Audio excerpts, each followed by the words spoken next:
ಶಾರದಾಸ್ ಕಿಚನ್ಗೆ ಎಲ್ಲರಿಗೂ ಸ್ವಾಗತ. ಇವತ್ತು ನಾನು ಆರೋಗ್ಯಕರವಾದ ರೆಸಿಪಿಯನ್ನು ನಿಮ್ಮೆಲ್ಲರಿಗೂ ತೋರಿಸಿಕೊಡುತ್ತಿದ್ದೇನೆ. ಪುಂಡಿ ಸೊಪ್ಪಿನ ಚಟ್ನಿ. ಪುಂಡಿ ಸೊಪ್ಪು ಆರೋಗ್ಯಕ್ಕೆ ಒಂದು ಒಳ್ಳೆಯ ಆಹಾರವಾಗಿದೆ. ಹಾಗಾದರೆ ಬನ್ನಿ ಹೇಗೆ ಮಾಡುವುದು ಅಂತ ನೋಡೋಣ. ಬೇಕಾಗುವ ಸಾಮಗ್ರಿಗಳು: ಚೆನ್ನಾಗಿ ಬಿಡಿಸಿ ತೊಳೆದಿಟ್ಟುಕೊಂಡ ಪುಂಡಿಯ ಸೊಪ್ಪು, ಹಸಿಮೆಣಸಿನಕಾಯಿ 10 ರಿಂದ 15, ಬೆಳ್ಳುಳ್ಳಿ ಅರ್ಧ ಬಟ್ಟಲು, ಉಳ್ಳಾಗಡ್ಡಿ 2 ದೊಡ್ಡ ಗಾತ್ರದ 2 ಉಳ್ಳಾಗಡ್ಡಿ, 4 ಎಸಳು ಕರಿಬೇವಿನ ಸೊಪ್ಪು, 1 ಬೌಲ್ ಎಣ್ಣೆ, ಅಡಿಗೆ ಎಣ್ಣೆ, 1 ಸ್ಪೂನ್ ಸಾಸಿವೆ, 1 ಸ್ಪೂನ್ ಜೀರಿಗೆ, 1 ಸ್ಪೂನ್ ಅರಿಶಿಣ ಪುಡಿ, ಒಗ್ಗರಣೆಗೆ ಒಣಮೆಣಸಿನಕಾಯಿ 5 ಅಥವಾ 6, ರುಚಿಗೆ ತಕ್ಕಷ್ಟು ಬೆಲ್ಲ ಮತ್ತು ರುಚಿಗೆ ತಕ್ಕಷ್ಟು ಉಪ್ಪು. ಕುದಿಯುವ ನೀರಿಗೆ ಬಿಡಿಸಿಟ್ಟುಕೊಂಡಂತಹ ಪುಂಡಿ ಸೊಪ್ಪನ್ನು ಹಾಕಬೇಕು. ಪುಂಡಿ ಸೊಪ್ಪು ಬಹಳ ಕುದಿಯಬಾರದು, ಸ್ವಲ್ಪ ಒಂದೇ ಕುದಿಯಬೇಕು.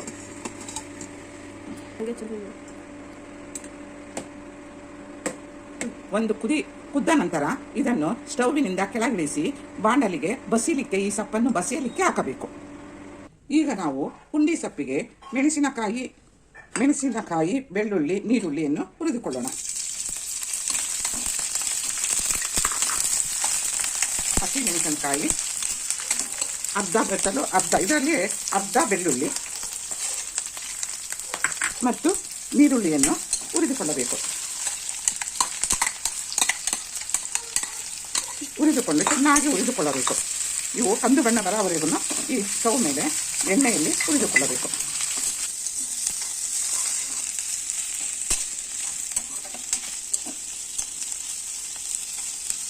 ನೀರುಳ್ಳಿ, ಹಸಿಮೆಣಸಿನಕಾಯಿ, ಬೆಳ್ಳುಳ್ಳಿಯನ್ನು ಕಂದು ಬಣ್ಣ ಬರುವವರೆಗೂ ಫ್ರೈ ಮಾಡಬೇಕು. ಈಗ ಒಂದು ಕುದ್ದಂತಹ ಪುಂಡಿ ಸೊಪ್ಪನ್ನು ಬಸಿದುಕೊಳ್ಳೋಣ.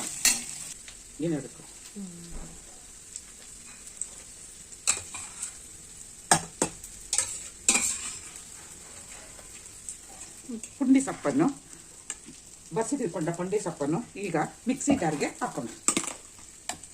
ಮಿಕ್ಸಿ ಜಾರಿಗೆ ಪುಂಡಿ ಸೊಪ್ಪನ್ನು ಹಾಕಿ ಈ ಎಲ್ಲ ಫ್ರೈ ಮಾಡಿ ಇಟ್ಟುಕೊಂಡಂತಹ ಈ ನೀರುಳ್ಳಿ ಹಾಕಬೇಕು.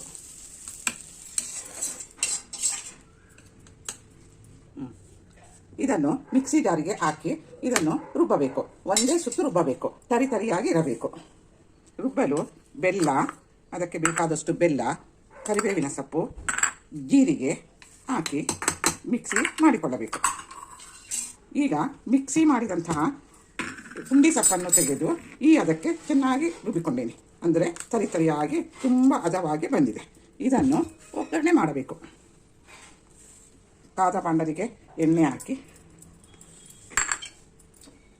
ಸಾಸಿವೆ, 1 ಸ್ಪೂನ್ ಸಾಸಿವೆ, ಅರ್ಧ ಮೈಗೆ ನೋಯಿಸಿಕೊಂಡು ಜಜ್ಜಿಟ್ಟುಕೊಂಡಂತಹ ಬೆಳ್ಳುಳ್ಳಿ,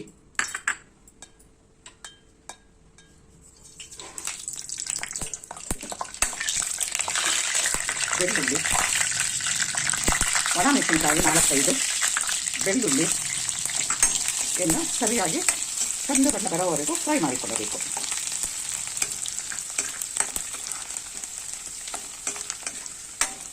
ಇದನ್ನು ಚೆನ್ನಾಗಿ ಫ್ರೈ ಮಾಡಿಕೊಂಡ ನಂತರ ಇದಕ್ಕೆ ಸ್ವಲ್ಪ ಅರಿಶಿನ ಪುಡಿ, 1 ಸ್ಪೂನ್ ಅರಿಶಿನ ಪುಡಿಯನ್ನು ಹಾಕಬೇಕು.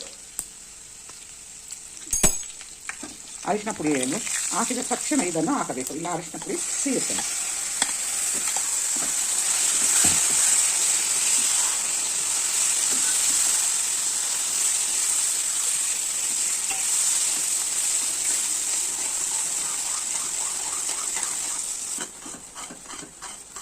ಈಗ ಚಟ್ನಿ ರೆಡಿಯಾಗಿದೆ. ಇದನ್ನು 2 ರುಚಿಗೆ ತಕ್ಕಷ್ಟು ಉಪ್ಪನ್ನು ಬೆರೆಸಿ ಅದನ್ನು ಚೆನ್ನಾಗಿ ಮಿಕ್ಸ್ ಮಾಡಬೇಕು. ಇದು ಚೆನ್ನಾಗಿ ಮಿಕ್ಸ್ ಆದ ನಂತರ ಇದನ್ನು 2 ನಿಮಿಷ ಹೀಗೆಯೇ ಸಣ್ಣ ಫ್ಲೇಮಿನಲ್ಲಿ ಹುರಿಯಬೇಕು. ಈಗ ಪುಂಡಿ ಚಟ್ನಿ ಸವಿಯಲು ಸಿದ್ಧವಾಗಿದೆ. ಈ ಚಟ್ನಿಯನ್ನು ಜೋಳದ ರೊಟ್ಟೆ, ಚಪಾತಿ, ದೋಸೆ ಮತ್ತು ಬಿಸಿ ಬಿಸಿ ಅನ್ನದ ಜೊತೆಗೆ ತುಪ್ಪ ಹಾಕಿಕೊಂಡು ಈ ಚಟ್ನಿ ಸವಿದರೆ 1 ಇಡೀ ಅನ್ನ ಜಾಸ್ತಿ ಸೇವಿಸಬಹುದು. ಈಗ ನಾನು ಸ್ಟವ್ ಬಂದ್ ಮಾಡಿ ಈ ಸರ್ವಿಂಗ್ ಬೌಲಿಗೆ ಹಾಕುತ್ತಿದ್ದೇನೆ. ಇದನ್ನು 8 ರಿಂದ 10 ದಿನದವರೆಗೂ ನೀವು ಫ್ರಿಜ್ಜಿನಲ್ಲಿಟ್ಟುಕೊಂಡು ಸವಿಯಬಹುದು. ಇದು 8 ದಿನ ಕೆಡುವುದೇ ಇಲ್ಲ. ಎಲ್ಲ ಆಹಾರದ ಜೊತೆಗೂ ಸೇವಿಸಬಹುದು. ಈಗ ಪುಂಡಿ ಸೊಪ್ಪಿನ ಚಟ್ನಿ ಸವಿಯಲು ರೆಡಿಯಾಗಿದೆ. ಇದು ನಿಮಗೆ ಇಷ್ಟವಾದಲ್ಲಿ ಲೈಕ್ ಮಾಡಿ, ಶೇರ್ ಮಾಡಿ, ಸಬ್ಸ್ಕ್ರೈಬ್ ಮಾಡಿ.